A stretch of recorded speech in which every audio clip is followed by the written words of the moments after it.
Salut, salut. Alors aujourd'hui c'est une vidéo un petit peu particulière puisque on va envisager ensemble d'utiliser les sorties CV de notre MPC One pour venir moduler tout un tas de choses dans le Mini Brut 2S et ça fonctionnerait avec n'importe quel autre synthé capable de CV-Gate. On verra que ça peut être très utile dans certains cas sur des synthés qui ont certaines limitations. Alors pour commencer, j'avais préparé un set spécial pour ce tuto. J'ai pas fait grand chose, hein. J'ai uniquement renommé les différentes parties puisque j'aime bien travailler avec un set renommé. Pour renommer une séquence ou n'importe quelle autre partie, on va cliquer sur le A qui est ici et on va pouvoir donc renommer nos parties. Et puis le track numéro 2, lui, je l'ai appelé Mini Brut 2S CV, puisque effectivement c'est ce track, ou cette track, pour ceux qui disent cette track, qui va, ou cette piste, qui va driver, voilà, qui va driver le Mini Brut 2S qu'on a ici, qui est absolument pas patché. Alors avant de commencer, on a certains prérequis. Je vais vous montrer le matériel que je vais utiliser pour ce tutoriel. Alors, on va commencer avec des câbles de patch. Comme ça. Alors, je vais en prendre quelques-uns. Alors, je vais me servir de cette étoile ici. Donc ça, c'est un multi en étoile. Voilà, on verra pourquoi je vais m'en servir tout à l'heure, mais je vais m'en servir. Voilà, je vais me servir de câbles de patch, évidemment. Il va m'en falloir quelques-uns, donc on va en sortir quelques-uns.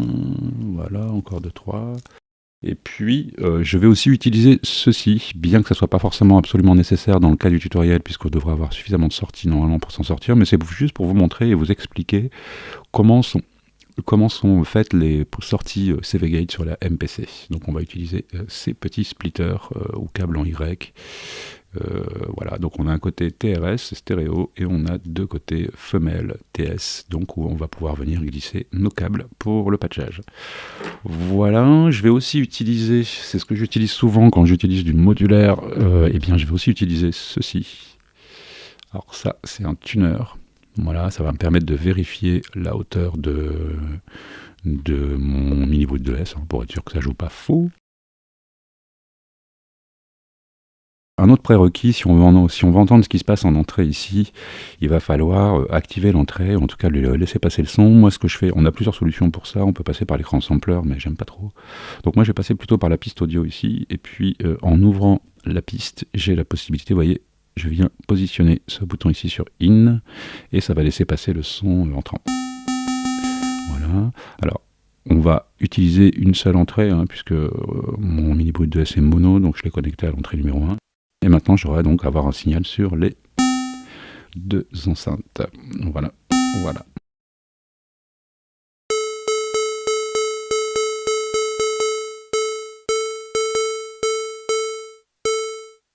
Maintenant, on va sélectionner le bon type de piste. Alors, je vous rappelle que je suis sur la piste numéro 2 ici, et on va sélectionner effectivement maintenant la piste CV ici, de façon à pouvoir envoyer des signaux à la machine cible. Et ici, la machine cible, c'est donc le Mini Brut 2S.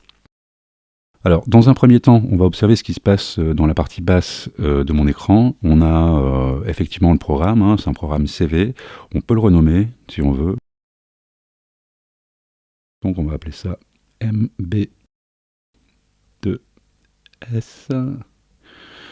Voilà, et puis quand on regarde sur la partie quasiment centrale, enfin légèrement sur la droite ici, on a quatre petits champs.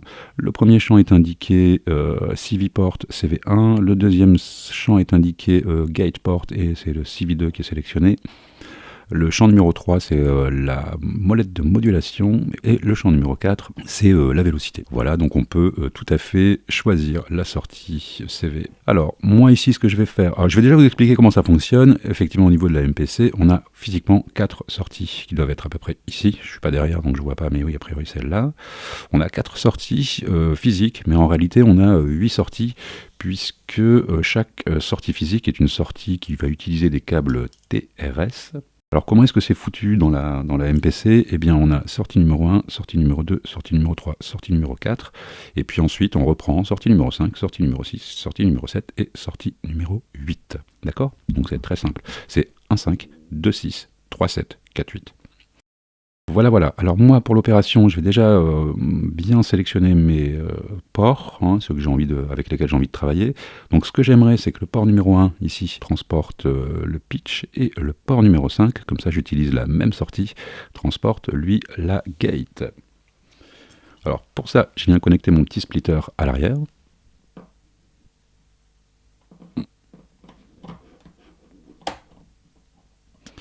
Voilà. Alors un gris pour la gate, on va dire. Et puis un blanc pour, eh bien pour la hauteur de mon son, de mon oscillateur, donc le pitch.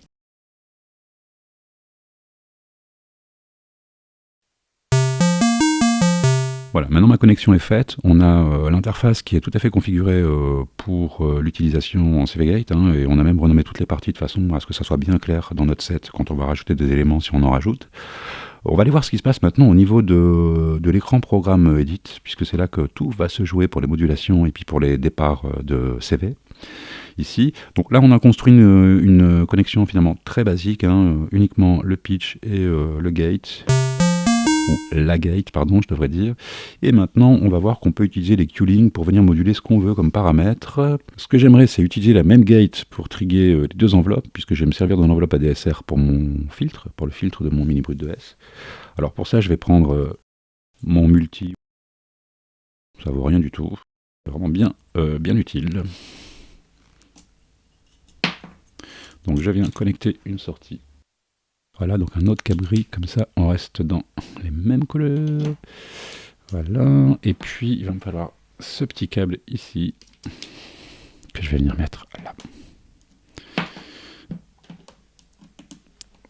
Voilà, donc là on vient de faire une connexion qui va permettre à la gate de trigger les deux enveloppes, l'enveloppe de filtre et l'enveloppe d'amplitude. Ok ?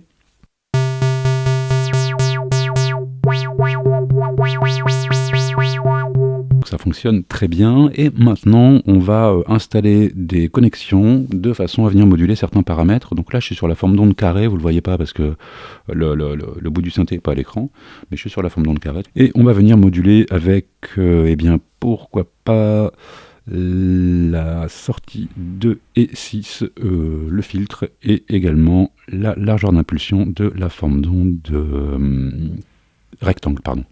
Alors pour ça, même principe, hein, on va utiliser le splitter qui est ici, mon deuxième splitter. Je vais me connecter sur la deuxième entrée, la deuxième sortie, pardon, CV, ici. Et cette sortie, vous le savez puisque je vous l'ai dit en introduction, maintenant tout le monde le sait, normalement, cette sortie, ça va être la sortie numéro 2 et la sortie numéro 6. Donc je vais venir patcher cette chose ici. Ce câble dans la largeur d'impulsion, donc PWM ici, il faut que j'ouvre le rotatif, je ne sais pas si on voit à l'écran, non on ne voit pas, mais le rotatif PWM de mon mini brut de S doit être ouvert évidemment pour que la modulation soit effective.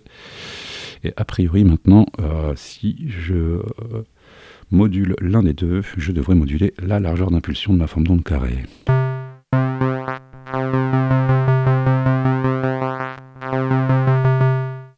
Vous avez vu, ça marche plutôt bien. Et puis maintenant, eh bien, pareil, on va faire une autre connexion, mais cette fois-ci vers le filtre, de façon à bénéficier des Q-Link pour filtrer mon son.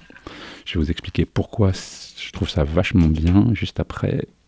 Voilà, a priori maintenant, le deuxième rotatif devrait me permettre de contrôler mon filtre. On va vérifier ça tout de suite.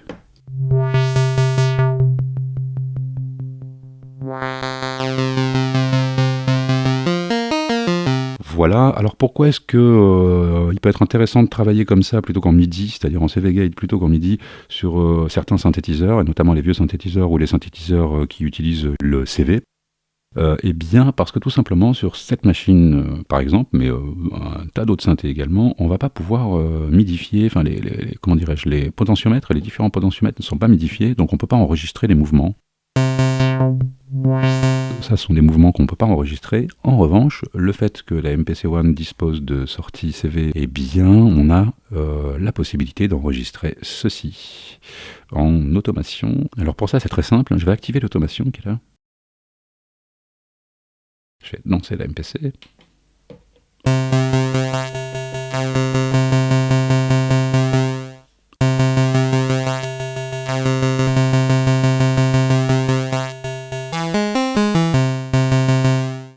Et donc effectivement, je viens de créer une automation qui est enregistrée dans la MPC, pardon.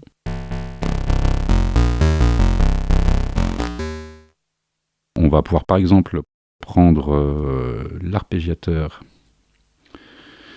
pour créer un son, une basse ou ce qu'on veut.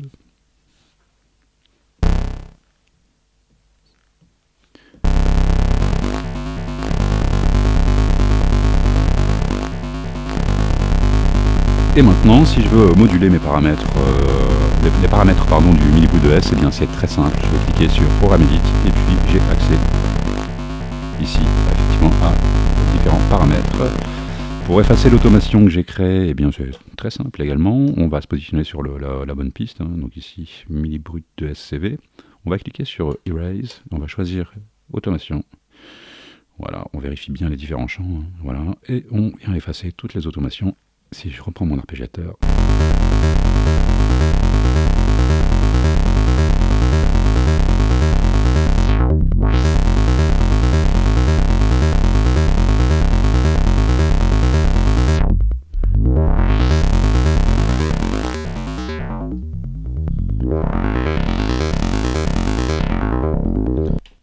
Alors on peut imaginer évidemment tout un tas de choses. On peut encore utiliser une autre sortie par exemple pour moduler le Metalizer.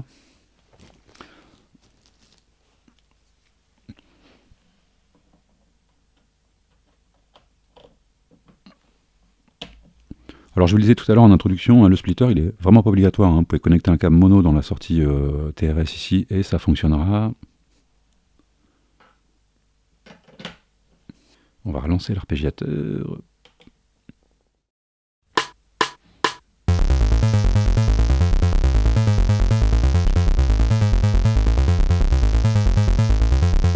Alors maintenant on va arrêter l'arpégiateur.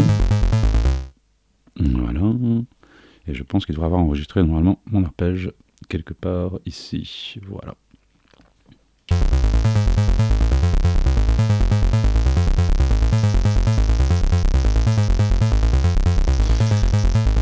Et on peut tout à fait maintenant imaginer effectivement se positionner sur le programme Edit et puis venir enregistrer de l'automation.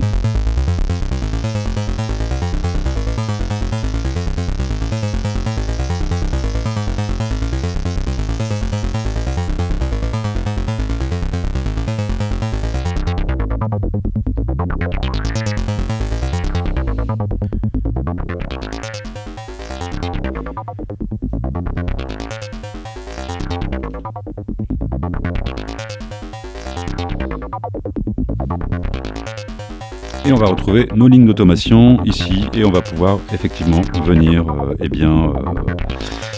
modifier ces différentes lignes d'automation avec notamment cet outil.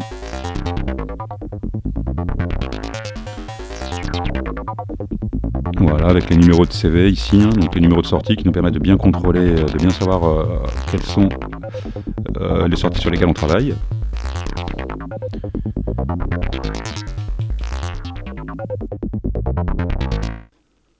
Écoutez, je pense qu'on a fait le tour pour ce tutoriel concernant donc le protocole CV dans la MPC One et comment utiliser le Mini Brut 2S ou tout autre synthétiseur capable de recevoir des signaux CV dans le cadre de ses productions. Je vous remercie d'avoir regardé cette vidéo et je vous dis à très bientôt. Bye bye.